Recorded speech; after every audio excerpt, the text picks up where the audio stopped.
চতুর্থ স্তম্ভ বলে আমরা যা জানি। আপনারা আমাদের প্রচুর সাহায্য সহযোগিতা করেছেন, যার ফলস্বরূপ আজকে আমরা একটা ঐতিহাসিক দিনের সাক্ষী আজকে হব। আপনারা জানেন যে ত্রিপুরা উচ্চ আদালতে মাননীয় হাইকোর্টের division bench Tripura TET teacher welfare অ্যাসোসিয়েশনের লড়াই সংগ্রাম যে দীর্ঘ 8-9 বছরের, যে প্রথম দিন থেকে নিয়মিত বেতনক্রম প্রদান করতে হবে, রেগুলার পে স্কেলে যাদের চাকরি হয়, সেই দাবি আজকে সিলমোহর করেছে আমাদের উচ্চ আদালতে ডিভিশন বেঞ্চে। এবং এই ক্ষেত্রে আমি সবার কাছে কিছুটা সময় চেয়ে নিব। এই কারণে আজকের এই আলোচনা বা এই যে সাংবাদিক সম্মেলনে আপনারা এসেছেন, আমরা প্রায় এটা 30 মিনিট চলবে। আপনারা ধৈর্য ধরে যদি আমাদের সঙ্গ দেন তাহলে আমরা খুব খুশি হব এবং আনন্দিত হব। এই সাংবাদিক সম্মেলনের মাধ্যমে রাজ্যের বহুবিধ অর্থনৈতিক থেকে শুরু করে সামাজিক এবং রাজনৈতিক সব দিক উন্মোচিত করার জন্য আমরা চেষ্টা করেছি, এবং তার প্রভাব রাজ্যের বাজার অর্থনীতিতে পড়ার লক্ষণ আপনারা দেখবেন। তো এই সাংবাদিক সম্মেলনে আপনাদের সকলের সহযোগিতা আমরা চাইছি। আপনারা জানেন গত 8ই জানুয়ারি, এই মাসের 8 জানুয়ারি 2026 ইংরেজি, ত্রিপুরা উচ্চ আদালত এক ঐতিহাসিক রায় দিয়েছেন ডিভিশন বেঞ্চ, যে রাজ্যের শিক্ষক কর্মচারীদের স্বার্থে। এই রায়ে বিগত সরকারের যে চাকরির নিয়ম নীতি ছিল 2001 সালে যে গঠিত আরআর এবং পরবর্তী সময়ে 2007 সালের যে আরআর, সে আরআরকে অসাংবিধানিক, কর্মচারী বঞ্চনাকারী, কর্মচারী বিরোধী হিসাবে আখ্যায়িত করা হয়েছে। এবং আজকে Tripura TET teachers welfare association একমাত্র সংগঠন যারা ত্রিপুরাতে ফিক্সড পে বন্ধের জন্য 2016 সাল থেকেই লড়াই সংগ্রাম করে আসছে, এবং বিগত যে সরকারটা ছিল তাদের কাছে বারবারই আবেদন নিবেদন করে আমরা কিন্তু ব্যর্থ হয়েছি। কারণ এই সরকারটাই ছিল রাজ্যের বেকার, কর্মচারী, শ্রমজীবী মানুষের বিরোধী সরকার। কারণ আমরা লক্ষ্য করেছি, আপনারা জানেন যে 1988 সালে আমরা দেখেছি 382 জন আমাদের পৌরসভাতে চাকরি করেছিলেন, ওই সময় চাকরি পেয়েছিলেন 88 সালের পরে। কিন্তু সরকারটা যখন 93 সালে আসলো, তাদের চাকরি নষ্ট করে দিল। মানে কি, রাজ্যের ওই বেকারদের মুখের হাসি নষ্ট হলো। আপনারা লক্ষ্য করেছেন 10,323 আজকে আমাদের মধ্যে একটা দুর্ভাগ্যা যারা বলতে পারি, এই যে সংখ্যা ভাই বোন আজকে আমাদের মাঝে আছে, এবং তার মধ্যে প্রায় 100-র উপরে আমাদের ভাই বোন কিন্তু আমাদের মাঝে নাই। এটা একটা ভীষণ বেদনাদায়ক অধ্যায় ছিল। এবং এর দায় কারা, কেন এরকম হলো, কি নিয়ম নীতি করেছিল যার জন্য ত্রিপুরার এই 10,000 ছেলে মেয়ে ভুগতে হয়েছে, আজকে এই সভায় আপনাদের মাধ্যমে রাজ্যবাসীর কাছে আমরা প্রশ্ন ছুড়ে দিচ্ছি। আজকে এই যে আমাদের যে এই সংগঠন, আজকে আমাদের সংগঠনের মধ্যে অনেক ছেলে মেয়ে ছিল, মানে শিক্ষক শিক্ষিকা ছিলেন যারা প্রয়াত হয়েছেন, তারা দেখে যেতে পারেননি যে আজকে উচ্চ আদালতে আমাদের এই যে দাবি ছিল, যেটা অনেকে ভাবতেন হাসির একটা দাবি, যে প্রথম দিন থেকে নিয়মিতকরণ, এটা কি সম্ভব? কারণ আমরা এরকম ভাবে আত্মস্থ হয়ে গেছিলাম ত্রিপুরার মানুষ 2001 সালের পর থেকে, বিশেষ করে যারা চাকরিতে এসেছি, না এটাকে আমাকে মানতে হবে, 5 বছর বাধ্যতামূলক আমি থাকবো ফিক্সড পেতে। এটা যেমন একটা ওষুধের মতন খেয়ে নিয়েছিল। সে এই জায়গা থেকে বেরিয়ে আসবে, এই যে রায় উচ্চ আদালত, আমরা সম্মান করি শ্রদ্ধেয় 2 জন বিচারপতিকে, যারা আজকে এই ঐতিহাসিক রায় দিয়েছেন এবং ঝামা ঘষে দিয়েছেন পূর্বতন সরকারের, যেটা ভারতবর্ষের কোথাও কোনো সরকার এরকম ভাবে করেননি যে না 5 বছর ফিক্সড পে বাধ্যতামূলক থাকতে হবে। এটা অন্যায়, অমানবিক সরকার ছিল, যার জন্য আজকে আমাদের কিন্তু ফল ভুগতে হয়েছে। এবং আমরা অত্যন্ত আজকে যারা আমাদের শহীদ হয়েছেন আমাদের এই লড়াইয়ে, তাদেরকেও স্মরণ করছি। তারা আজকে আমাদের মাঝে নাই, কিন্তু তারাও দেখছে উপর থেকে যে না আজকে আমরা জয়ী হয়েছি, যে না আমাদের কথা যেটা ছিল 5 বছরের নীতি আমরা ভাঙবো। এই ভাঙার জন্য ত্রিপুরা টেট টিচার ওয়েলফেয়ার অ্যাসোসিয়েশনের জন্ম, আত্মপ্রকাশ, আজকে সেই জায়গায় কিন্তু আমরা উপনীত হয়েছি, আমাদের স্বপ্ন সার্থক হয়েছে। আজকে এই উদ্দেশ্যকে সামনে নিয়ে যখন আমরা চলছি, তখন আপনারা লক্ষ্য করেছেন যে এই যে রায়টা আসলো 8 তারিখ, রায় আসার পর থেকেই আমরা লক্ষ্য করলাম যে সমবেতনের যে মজুরি এই প্রদানের ক্ষেত্রে অনেকে অনেক কথা লিখছেন, জনমানুষে বিভ্রান্তি ছড়ানোর চেষ্টা হচ্ছে। আমি এখানে দেশের কথার 2016 সালের অক্টোবরের 29 তারিখের পত্রিকাটা তুলে ধরছি আপনাদের সামনে, প্লিজ আপনারা যদি একটু দেখেন।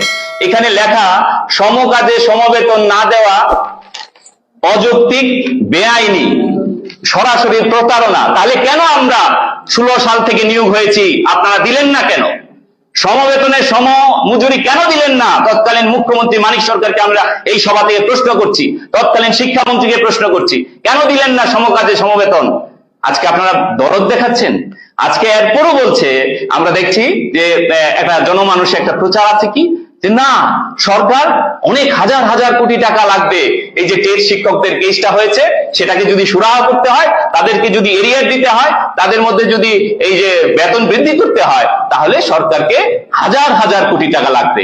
আজকে এই কিছুক্ষণ পরে আপনারা দেখবেন এটা যে কতখানি একটা দুষ্ট চক্রের বুদ্ধি, একটা চক্রান্ত চলছে সরকারকে অন্য পথে নিয়ে যাওয়ার, তার ঘটনার উন্মোচন আজকে এখানে করবেন। আপনারা জানেন আমাদের মধ্যে বিশিষ্ট অর্থনীতিবিদরা রয়েছেন এবং যারা রাজ্যের সুনামে আছেন, ডক্টরেট করেছেন, ইকোনমিক্সে পিএইচডি করেছেন, এরকম অনেকেই আছেন আমাদের শিক্ষক শিক্ষিকা।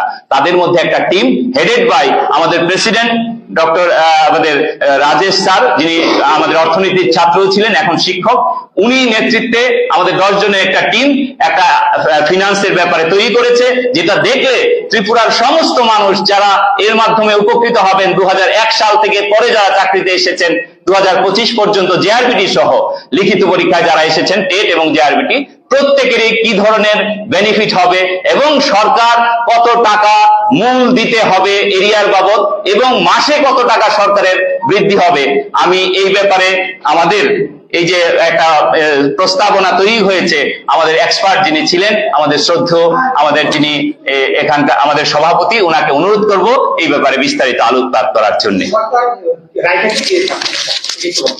হ্যাঁ, খুব ভালো প্রশ্ন।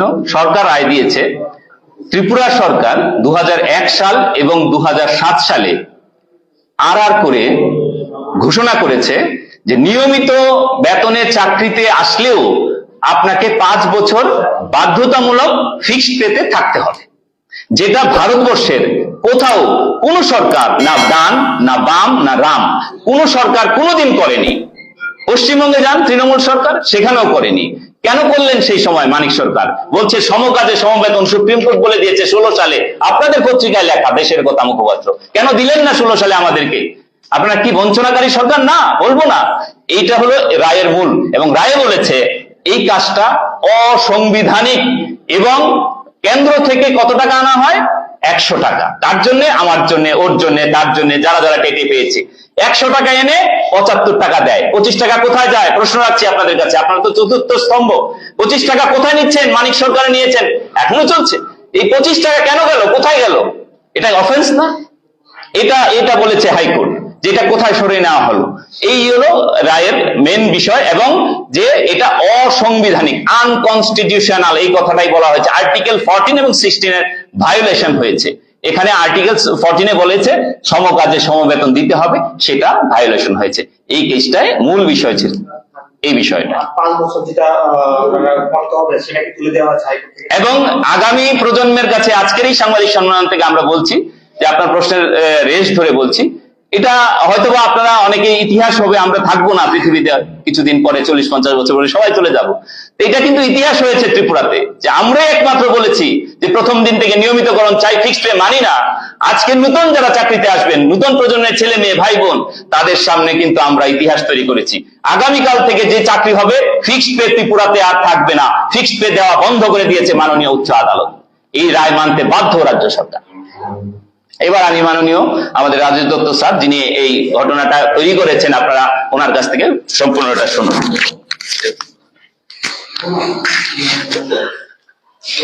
নমস্কার আপনাদেরকে। প্রথমে আমি আদালতের যে রায়টা বের হয়েছিল, সেই রায়ের যে মূল বক্তব্যটা ছিল, জাজমেন্ট কপিটা, সেই বক্তব্যগুলি তুলে ধরছি। প্রথমে রায় উল্লেখ করেছিল যে আজ থেকে প্রায় 25 বছর আগে যে নিয়োগ নীতি সরকার তৈরি করেছিল এবং যেটা এখনো চলছে, সেই নিয়োগ নীতিটা অবৈধ। মানে আমাদের যে 5 বছরে গ্রুপ সি এবং গ্রুপ ডি এমপ্লয়ীদের ফিক্সড বেতনে নিয়োগ করা হয়, সেই নিয়োগ নীতিটা টোটালি অবৈধ। তাই সেই নিয়োগ নীতিটাকে সরকার, আদালত রদ করে দিয়েছে। এখন থেকে আর এই ফিক্সড পেতে চাকরি করা সম্ভব না, সরকার সেটা করতে পারবে না। এটা হলো 1 নম্বর পয়েন্ট। 2 নম্বরে বলা হয়েছে যে যারা আগেকার সময়ে মানে 2001-এর পর থেকে এখন অবধি ফিক্সড পেতে চাকরি পেয়েছিলেন, তাদের এরিয়া বাবদ এবং বর্ধিতভাবে বেতন যে ঘাটতি ছিল সেই ঘাটতিটা মিটিয়ে দিতে হবে। তো এখানে বলা হয়েছে যে, রায়ের মধ্যে বলা হয়েছে যে যারা যেদিন কেস করবে, মানে প্রথম কেসটা হয়েছে 2022 সনে, যে কেসটা আমরা জিতে এসেছি, এই কেস করার সময় থেকে 3 বছর আগের এরিয়ার গুলো দিতে হবে। মানে কেউ যদি 2022 সনে কেস করে থাকে, 3 বছর আগে মানে 19 সন থেকে এরিয়ার দিতে হবে। এখন যদি আমি 2026 সনে কেস করি, তাহলে এর 3 বছর আগে মানে 23 সন থেকে আমাকে এরিয়ার দিতে হবে। এই হলো এরিয়ার পয়েন্টটা। আর সেকেন্ড পয়েন্টটা হলো নোশন অফ ফিক্সেশন। আমি যে 5 বছর ফিক্সডে ছিলাম, সেই ফিক্সড পিরিয়ডটাকে বাদ দিয়ে এখন পূর্বের বেতনকে মূল বেতন ধরে, আর যে ব্যক্তিকে আমি রিক্রুট হয়েছিলাম সেটাকে মূল বেতন ধরে আমাকে 5 বছরের নোশনাল ফিক্সেশন করে এনে আমাকে এখন বেতন ভাতা বৃদ্ধি করতে হবে। তো এই বৃদ্ধি করতে গিয়ে এরিয়া বাবদ সরকারের কিরকম দায়ভার, আর্থিক দায়ভার আসবে, সেই দায়ভারটাকে আমরা একটু ব্যাখ্যা করতে চেষ্টা করেছি আমাদের এই তথ্যের মাধ্যমে। তো আপনারা জানেন যে ত্রিপুরা রাজ্যে প্রায় 51টি দপ্তর আছে। তাছাড়াও সরকারের আরো অনেকগুলি বডি আছে যেগুলো সরকার দ্বারা রান হয়, যেমন আমাদের এএমসি আছে, এরকম আরো অনেক দপ্তর আছে।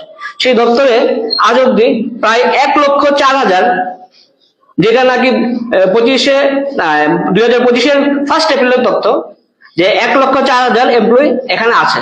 আপনারা জানেন যে রাজ্যের মধ্যে 4 ধরনের এমপ্লয়ি থাকে, group A, group B, group C এবং গ্রুপ ডি।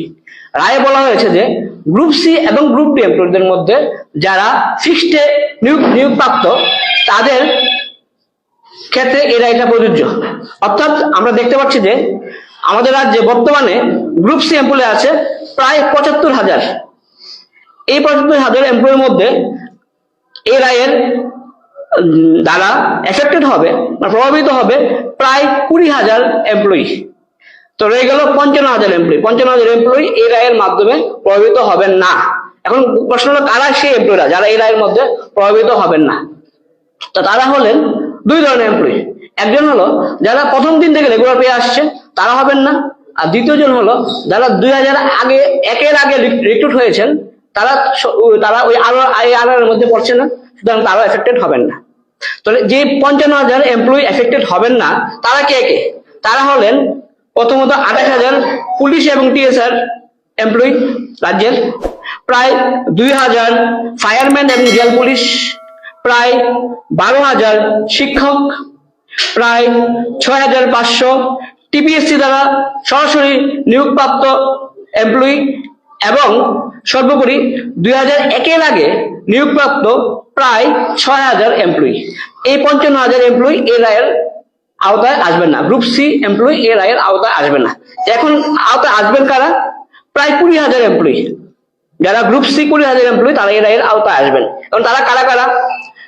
তারা হলো 3 ধরনের এমপ্লয়ি। আমরা এই গ্রুপ সি এমপ্লয়ি যারা এই রায়ের আওতায় আসবেন, তাদের আমরা 3টা ভাগে ভাগ করেছি।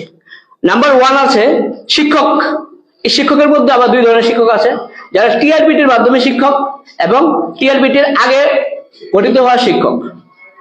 তারপর আছে জিআরপিটির মাধ্যমে 2024 সন থেকে নিয়োগপ্রাপ্ত গ্রুপ সি এমপ্লয়িরা। আর সর্বোপরি আছে 3 নম্বর গ্রুপে, যারা 2001 থেকে 2017-এর মধ্যে বিভিন্ন এলডিসি বা বিভিন্ন পরীক্ষার মাধ্যমে এসছেন তারা। আচ্ছা, তাহলে এখন বাকি রয়ে গেল গ্রুপ ডি। আপনারা জানেন রাজ্যে এখন অব্দি গ্রুপ ডি এমপ্লয়ি আছে প্রায় 20,000। এই 20,000 গ্রুপ ডি এমপ্লয়ির মধ্যে এই রায়ের দ্বারা প্রভাবিত হবেন প্রায় 8,900 এমপ্লয়ি, 8,900 এমপ্লয়ি।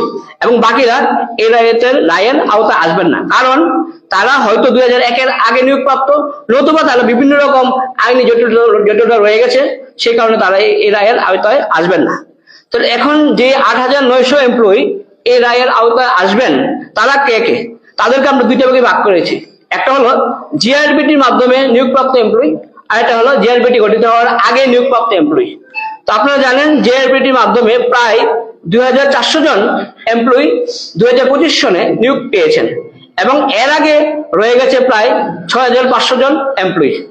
সুতরাং আমরা দেখতে পাচ্ছি যে এই রায়ের আওতায় 2টি গ্রুপের এমপ্লয়ি প্রভাবিত হবেন। একটা হলো গ্রুপ সি এমপ্লয়ি, একটা হলো group D employee. Group C employee প্রায় 20,000 এবং গ্রুপ ডি এমপ্লয়ি প্রায় 9,000, অর্থাৎ 29,000 এমপ্লয়ি এই রায়ের দ্বারা সরাসরিভাবে প্রভাবিত হবেন বা উপকৃত হবেন। এখন আমরা দেখব যে এই রায়ের ফলে সরকারের আর্থিকভাবে কতটা দায়ভার গ্রহণ করতে হবে। তো আমরা একে একে এই 5টা ক্যাটাগরির এমপ্লয়ির মধ্যে যে এরিয়ার বাবদ টাকা আসবে এবং যে বর্ধিত বেতন হবে সেই দুইটা ভাগে আমরা ভাগ করেছি। তো প্রথমে আমরা গ্রুপ সি ফার্স্ট ক্যাটাগরি অর্থাৎ শিক্ষকদের নিয়ে আলোচনা করছি। তো আপনারা জানেন যে টিআরপিটি গঠিত হওয়ার পর 4 ধরনের শিক্ষক আমরা পেয়ে থাকি রাজ্যের মধ্যে। প্রথমে তো আছে এসটি পিজিটি শিক্ষক, দ্বিতীয়ত আছে এসটি জিটি শিক্ষক যারা 9-10 পড়ান সেকেন্ডারি লেভেলে, তারপর আছে এলিমেন্টারি লেভেলে জিটি শিক্ষক যারা 6 to 8 ক্লাসে পড়ান, এবং সর্বোপরি 4 নম্বর গ্রুপে আছে ইউজিটি শিক্ষক যারা 1 থেকে 5 অবধি পড়ান। এরা হলো টিআরপিটির মাধ্যমে নিয়োগপ্রাপ্ত শিক্ষক। তাছাড়া অন্যান্য শিক্ষকরা রয়ে গেছেন যারা 2017 সনের আগে নিয়োগ পেয়েছেন এবং এখনো কাজ করছেন। তাদেরও আবার 3টা ভাগে ভাগ করেছি। একটা হলো পিজিটি শিক্ষক, সায়েন্স শিক্ষক এবং অন্যান্য জিটি শিক্ষক।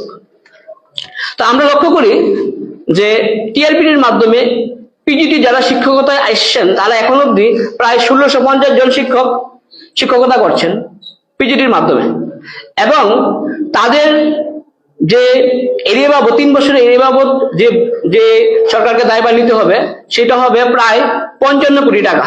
দেখুন আপনার একটা কলমে লেখা আছে প্রায় 55 কোটি টাকা, এবং তাদের 3 বছরের এরিয়া বাবদ প্রায় 2,60,000 থেকে 3,30,000 অব্দি বেতন, মানে এরিয়া ম্যাক্সিমাম এরিয়া বৃদ্ধি হতে পারে। সুতরাং এইভাবে হিসাব করলে আমরা পাই প্রায় 55 কোটি টাকা বেতন আর এরিয়া তারা পাবেন। তারপর আসছি আমরা জিটির ক্ষেত্রে সেকেন্ডারি লেভেল, সেখানে প্রায় 3600 টিচার টিআরপিটির মাধ্যমে রিক্রুট হয়েছেন এবং তাদের জন্য যে এরিয়া বরাদ্দ লাগবে সেটা হবে 108 কোটি টাকা। তারপর আসুন এসটি জিটি না এলিমেন্টারি লেভেলের জিটি শিক্ষক, এখানে প্রায় 3,469 জন শিক্ষক রয়েছেন এবং তাদের জন্য সরকারকে এরিয়া বাবদ দায়ভার নিতে হবে 104 কোটি টাকা। এবং শেষে আছে ইউজিটি শিক্ষক, এখানে প্রায় 1350 জন ইউজিটি শিক্ষক আছে এবং তাদের এরিয়া বাবদ যে দায়ভার আসছে সেটা হলো 39 কোটি টাকা, 39 crores অ্যাপ্রক্সিমেট। সুতরাং আমরা দেখছি টিআরপিটি শিক্ষকের জন্য সরকারকে প্রায় 305 কোটি টাকার দায়ভার নিতে হবে, এবং এখানে শিক্ষক সংখ্যা হলো প্রায় 10,069 জন। নেক্সট আসছি আমরা অন্যান্য শিক্ষকের মধ্যে আমরা 3টা ভাগ করেছিলাম, একটা হলো পিজিটি, একটা সায়েন্স, একটা জিটি আদার্স। বর্তমানে অন্যান্য পিজিটি শিক্ষক রয়েছেন প্রায় 1500 জন এবং তাদের যে বেতন ভাতা যে এরিয়ার বাড়বে সেটা হবে 3,20,000 মতন, এবং সেই জন্য সরকারের দরকার লাগবে 48 কোটি টাকা। নেক্সট আছে সায়েন্স টিচার, যেটা 2012 সালে রিক্রুট হয়ে পেয়েছিলেন, সেখানে প্রায় 820 জন শিক্ষক বর্তমানে রয়েছেন এবং তাদের এরিয়া বাবদ প্রায় 22 কোটি টাকা ম্যাক্সিমাম বরাদ্দ করতে হবে সরকারকে। নেক্সট রয়েছে জিটি, যেটা খুব কম সক্ষম শিক্ষক রয়েছেন, ম্যাক্সিমামই তারা ডাইন হ্যান্ডেস থেকে এসেছেন, সেটা হলো 200 জন এবং তাদের জন্য সরকারের প্রায় 6 কোটি টাকা এরিয়া বাবদ দরকার পড়বে। সুতরাং এই 3 শ্রেণীর শিক্ষকের জন্য যারা টিআরপিটি থেকে আসেননি তাদের জন্য সরকারের প্রায় 76 কোটি টাকা এরিয়ার দরকার পড়বে এবং তাদের শিক্ষকের সংখ্যা রয়েছে 2520 জন। সুতরাং এটা চলে গেল আমাদের শিক্ষকের সংখ্যা, এবং শিক্ষকের সংখ্যা আমাদের প্রায় 12,580 জন শিক্ষক রয়ে গেছেন অ্যাপ্রক্স, বর্তমানে 12,580 জন, এবং তাদের জন্য সরকারের খরচ পড়বে প্রায় 3,80 কোটি টাকা এরিয়া বাবদ, আসলে 380 কোটি টাকা, 380 কোটি টাকা। নেক্সট চলে আসছি আমরা গ্রুপ সি সেকেন্ড ক্যাটাগরি, যারা 2024 সনে রিক্রুট হয়েছিলেন, সেটা হলো জিআরবিটি, এলডিসি এবং অন্যান্য পদের করণিক। এখানে প্রায় 1980 জন নিয়োগপ্রাপ্ত পেয়েছে 2024 সনে, এবং তাদের গড়ে 1,90,000 টাকা করে এরিয়া বৃদ্ধি পাবে এবং তাদের জন্য দায়ভার পড়বে সরকারের এরিয়া বাবদ প্রায় 37 কোটি টাকা। এবং 3 নাম্বার যে গ্রুপ সি এমপ্লয় রয়েছে, যারা 2001 সন থেকে রিক্রুট পেয়েছিলেন এবং 2023 অব্দি নিয়োগপ্রাপ্ত পেয়েছেন, তারা হলেন প্রায় 5800 এমপ্লয়ি, 5800 এমপ্লয়ি। এবং তাদের এই বাবদ যে খরচ পড়বে সরকারের, সেটা হলো 130 কোটি টাকা। সুতরাং আমরা দেখতে পাচ্ছি যে 3 ধরনের গ্রুপ সি এমপ্লয়ের জন্য সরকারের প্রায় 550 কোটি টাকা এর বাবদ ব্যয় হবে, 550 কোটি টাকা। এবং এখানে কর্মী সংখ্যা হলো প্রায় 20,400 জন, ইনক্লুডিং না গ্রুপ সি, শুধু গ্রুপ সি। এখন রয়ে গেছে গ্রুপ ডি এমপ্লয়ি। এখানে গ্রুপ ডি এমপ্লয়ি আমরা 2টা ভাগ করেছি, জিআরপি থেকে নিয়োগপ্রাপ্ত। এখানে 2025 সালে জিআরপি থেকে নিয়োগপ্রাপ্ত গ্রুপ ডি সংখ্যা হলো প্রায় 2400 এবং তাদের এক বছরে এরিয়া বৃদ্ধি পাবে প্রায় 70,000 টাকা এবং তাদের জন্য খরচ পড়বে এরিয়া বাবদ সরকারের 17 কোটি টাকা। সেকেন্ড ক্যাটাগরিতে রয়ে গেছেন জিআরবিটির আগের গ্রুপ ডি কর্মচারী। এখানে প্রায় 6500 গ্রুপ ডি কর্মচারী রয়েছেন এবং তাদের জন্য সরকারের এরিয়া বাবদ ব্যয় নিতে হবে 104 কোটি টাকা। সুতরাং গ্রুপ ডি এমপ্লয়ীদের জন্য সরকারের প্রায় 100 কোটি টাকা এরিয়া বাবদ ব্যয়ভার গ্রহণ করতে হতে পারে। সুতরাং আমরা দেখছি যে টোটাল এরিয়া বাবদ সরকারের 670 কোটি টাকা, 670 কোটি টাকা প্রায়, এবং এটা ম্যাক্সিমাম লিমিট আমাদের মতে। এবং এখানে কর্মী সংখ্যা রয়েছে 29,269 জন, মানে প্রায় 30,000 এমপ্লয়িকে সরকার এর বাবদ দিতে গেলে 670 কোটি টাকা বরাদ্দ হবে। তাহলে রাজেশ স্যারের কথা মতো আমরা একটা জায়গায় চলে এসেছি, যেটার জন্য আপনাদের ডাকা, যে রাজ্য সরকারকে যে আমরা যে জনমানুষে শুনছি যে হাজার হাজার কোটি টাকা প্রয়োজন এরিয়ার মিটিয়ে দিতে, তার রেজাল্ট চলে এসেছে মাত্র 669 কোটি টাকা প্রয়োজন আমাদের তথ্য অনুসারে। এটা অ্যাপ্রক্সিমেট হাইয়েস্ট ম্যাক্সিমাম লিমিট আমাদের। এটা +- 50 crore হতে পারে, কমতেও পারে, বাড়তেও পারে। এই হচ্ছে আমাদের, কারণ আমাদের রিসোর্স ছিল খুব কম।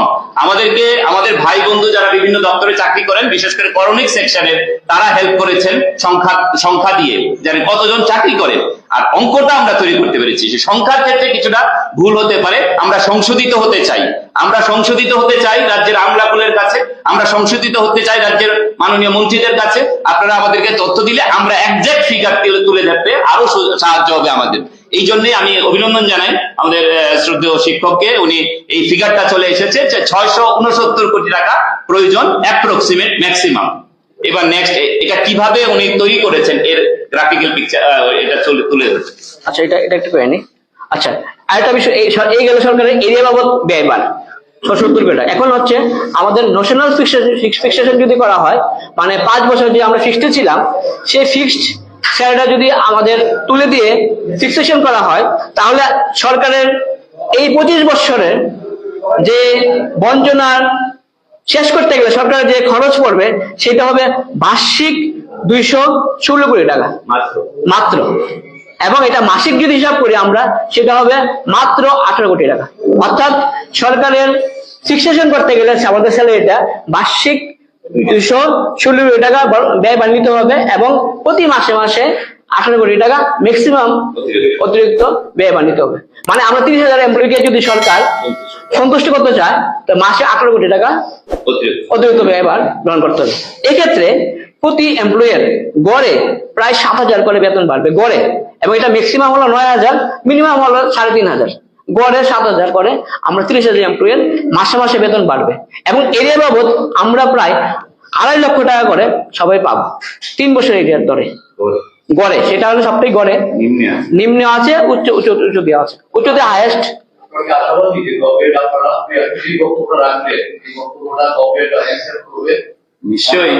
নিশ্চয়ই এই ব্যাপারে আমরা খুব আশাবাদী, কারণ আপনারা জানেন একটা আলোচনাকারী সরকারের পরে দীর্ঘ 25 বছরের 2.5টা প্রজন্ম ধ্বংস করে দেওয়া সরকার থেকে মুক্তি পেয়ে রাজ্যের মানুষ নূতন সরকারের উন্মোচন করেছে বিজেপি জোট সরকার। আমরা বিশ্বাস করি এই সরকারের যিনি প্রধান ডক্টর প্রফেসর মানিক সাহার প্রতি আমাদের পূর্ণ আস্থা রয়েছে, উনি আমাদের প্রতি সদয় হবেন নিশ্চয়ই। আর এই ক্ষেত্রে যদি উনি অপশন চান যে এটা আমরা এখনই দিতে পারছি না, আমরা মানি, আমরা এই রাজ্যের ছেলে মেয়ে, আমরা মানি অর্থনৈতিক সংকট নিশ্চয়ই রয়ে গেছে, সব রাজ্যেই থাকে। আর অনেক রাজ্য দেখা যায় ঋণ করেও, আমাদের ত্রিপুরাতে কিন্তু ঋণের পরিমাণ অনেক কম, অন্য রাজ্যে আরো বেশি। নর্থ ইস্টে দেখুন, অন্য রাজ্যের থেকে ত্রিপুরাতে ঋণের পরিমাণ সরকারের কম। তো যদি ঋণ করেও পারে, এটা আলাদা ব্যাপার, সরকারের উপর ডিপেন্ড। কিন্তু বক্তব্যটা হচ্ছে, আমরা যে অবস্থানে আছি, রাজ্যের অর্থনৈতিক অবস্থান, সেই ক্ষেত্রে আমরা সরকার যদি কোনো প্রপোজাল দেয়, আমরা নিশ্চয়ই ভেবেচিন্তে দেখবো। অর্থাৎ আমি এখানে ভেঙেই বলছি, আপনারা জানেন একটা সময়, অনেক সময় ছিল যে আমরা যারা পুরনো, মানে 2018 আগস্ট মাসের আগে যাদের নিয়োগ হয়েছে 2001-এর পরের থেকে, তাদেরকে জিপিএফ আছে, প্রভিডেন্ট ফান্ড যারে বলা হয়, তো প্রভিডেন্ট ফান্ডে দিয়ে দিলে হয়। এখন আর টাকাটা দিতে হয় না হাতে, এটা ফ্রিজ থাকবে 3-4 বছর, 5 বছর, 10 বছর, ইচ্ছা করে যা খুশি করতে পারে। এটা আমরা প্রবল, আমি জানি না সরকার কি করে, সরকারের কথা তো আমরা বলতে পারবো না, সরকার নিশ্চয়ই সদয় হবে। আরেকটা আছে, না আমরা ইনস্টলমেন্টে এটা 10 বছর লাগিয়ে দেবো, এটাও হতে পারে। অনেক পদ্ধতি আছে, অনেক কিছু আছে। এর মধ্যে একটা ছোট্ট অংশ আছে যারা 18-এর পরের থেকে চাকরিতে এসেছেন, ইনক্লুডিং জেআরবিটি অলসো, তাদেরকে এনপিএস এ নেওয়া হয়েছে। আপনারা জানেন নিউ পেনশন স্কিম, বা এখন যেটা ইউপিএস যেটা করা হয়েছে, ইউনিফাইড পেনশন স্কিম। তো ওই ক্ষেত্রে কিন্তু সমস্যা হবে, জিপিএফ নেই তাদের, জিপিএফ নেই, বা এই ক্ষেত্রটা সরকার দেখবেন। তো আপনি যেটা প্রশ্ন ছিল যে সরকার কি আমাদের এই প্রপোজাল মানবেন কিনা, আমরা তো মানা না মানা উনাদের ব্যাপার। আমরা শুধুমাত্র এটা মানে জনসমক্ষে এই কারণে এনেছি যে আমরা লক্ষ্য করছি যে একটা ক্ষুদ্র অংশ সমাজকে বিভ্রান্ত করছে, এবং আমাদেরকে শিক্ষক কর্মচারীদের বিভ্রান্ত করছে যে সরকার বোধহয় দেবে না, অন্য পন্থা অবলম্বন করবে। তো আমরা হিসাব করলাম, গত 10 দিন খুব পরিশ্রম হয়েছে, আমরা দিন রাত্র ঘুমাইনি, কিন্তু আমরা দেখেছি যে আরে না, এই সংখ্যাটা তো অনেক কম, 1000 তো যাই না, 600 কোটি টাকা লাগে, কিন্তু অনেক কম। একটা ভালো উন্নতকামী রাষ্ট্রে, কল্যাণকামী সরকারের পক্ষে 600 কোটি ব্যাপার না, দিয়েও দিতে পারেন। তো এটা অনুরোধটা এই কারণে, আবেদনটা এই কারণে যে যদি এটা হয় তাহলে ভালো।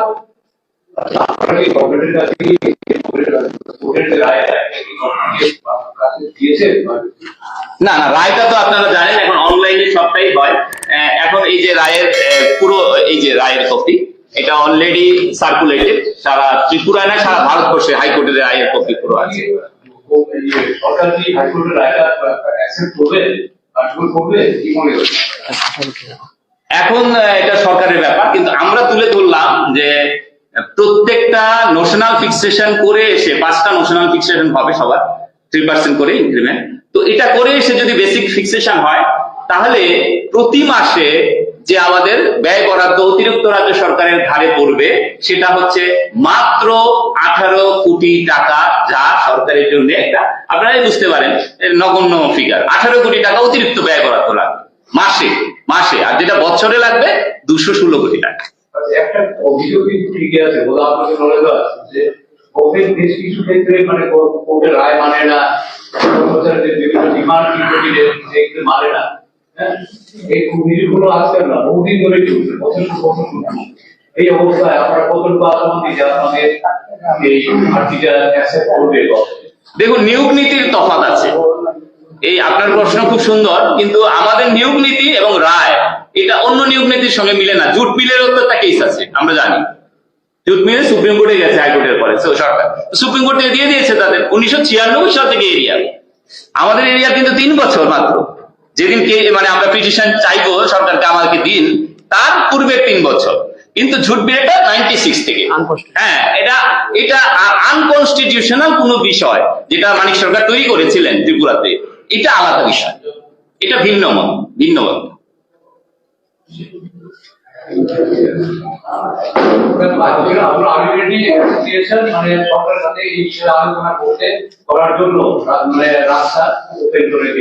আমরা সরকারকে সাহায্য করছি যে এই যে জিনিসটা হচ্ছে, যে আপনারা বিভ্রান্ত মানে করার চেষ্টা চলছে, এটা ক্ষুদ্র অংশ থেকে বা জনমানুষে, এটা আসলে বাস্তবটা সত্য এটা না।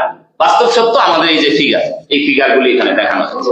হ্যাঁ, বাস্তব সত্য এখানে। এবং আমি লাস্টে আমি কনক্লুশনে আসছি। আমরা এই ধন্যবাদ জানাই আমাদের শ্রদ্ধেয় রাজীব দত্ত স্যারকে।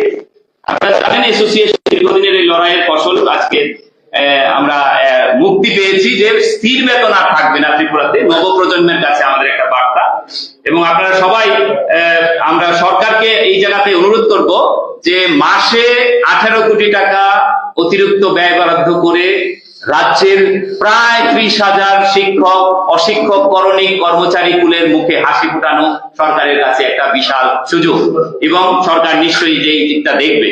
এবং এরিয়ার বাবদ মাত্র 670 কোটি টাকা প্রয়োজন আমাদের মধ্যে, প্লাস মাইনাস হতে পারে 50 crores। এটাও খুব বেশি মনে হয় না, আমাদের কাছে মনে হয় না সরকারের বোঝা হবে। তো এটা যদি করে আগামী দিন সরকারের, আমরা যেহেতু সবাই বান্ধব, আমরা সরকারকে ভালোবাসি, আমরা সরকারের অধীনস্থ কর্মচারী, শিক্ষক, আমরা চাইবো রাজ্যের শিক্ষাঙ্গন আরো সুন্দর হবে এবং আমাদের মধ্যে যেন নিরাশা না থাকে, শিক্ষা যেন আরো সুন্দর হয়, এই ক্ষেত্রে সরকার সচেষ্ট হবে, এগিয়ে আসবেন। এবং ডক্টর প্রফেসর মানিক সাহাদের প্রতি